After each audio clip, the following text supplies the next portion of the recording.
इस राष्ट्रगीत के रचयिता बंकिम चंद्र चट्टोपाध्याय जी को मैं सबसे पहले उनकी स्मृतियों के लिए कोटि कोटि नमन करते हुए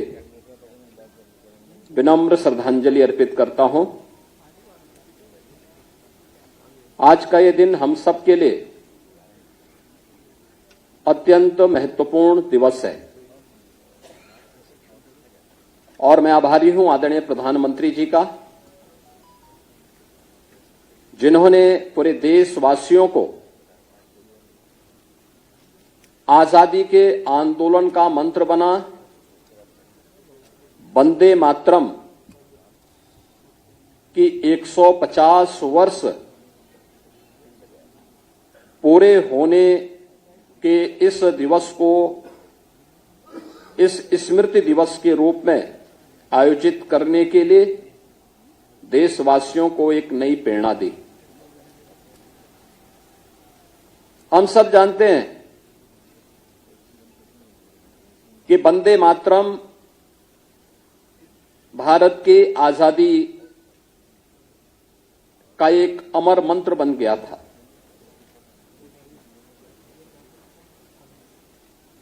उस दौरान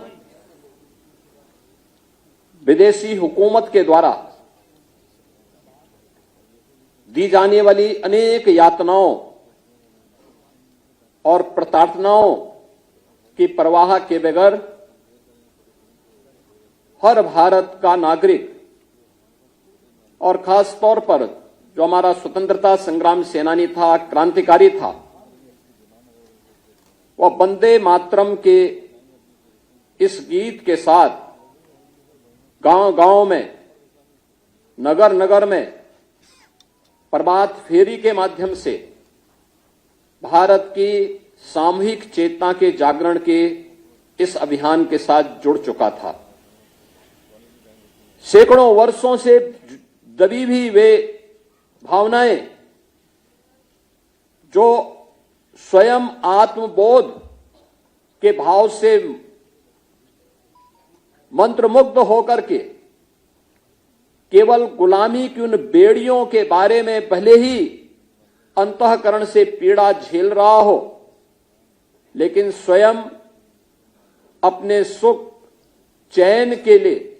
वह देश को गुलामी की इन बेड़ियों के साथ जकड़े रहने के लिए सामूहिक चेतना का जागरण करने में विफल होता हुआ दिखाई दे रहा था। आपके सामने कुछ उससे जुड़े हुए उदाहरण भी हैं। आपने देखा होगा, अगर आप 100 वर्ष पूर्व जब देश के अंदर आई महामारी के दौरान उस समय की बातों को और उस समय के पन्नों को उलटने का प्रयास करेंगे तो आप देखते होंगे कि उस कालखंड में भारत की आबादी कुल 30 करोड़ थी, लेकिन मरने वालों की, इस महामारी से मरने वालों की संख्या करोड़ों में थी। गांव के गांव साफ हो गए थे। स्वतंत्र भारत है, कोविड जैसी महामारी जो दुनिया की अब तक की सबसे बड़ी महामारी के रूप में जिसका संक्रमण पूरी दुनिया ने झेला है, इस महामारी के दौरान आपने देखा होगा कैसा शासन, कैसा प्रशासन अपनी जान की परवाह के बगैर अल्प वेतन भोगी कर्म कार्मिक भी, प्रत्येक के मन में एक ही भाव था कि हमें हर हाल में इस बीमारी को नियंत्रित करना है, बीमारी के समाधान का रास्ता निकालना है, क्योंकि उस प्रकार की एक नेतृत्व जो भारत और भारतीयता के बारे में, अपने नागरिकों के बारे में एक संवेदनशील तरीके से सोच सकता हो, उस प्रकार के भावनाओं से उत्प्रोत हो, उसका परिणाम भी हम सबके सामने आया था।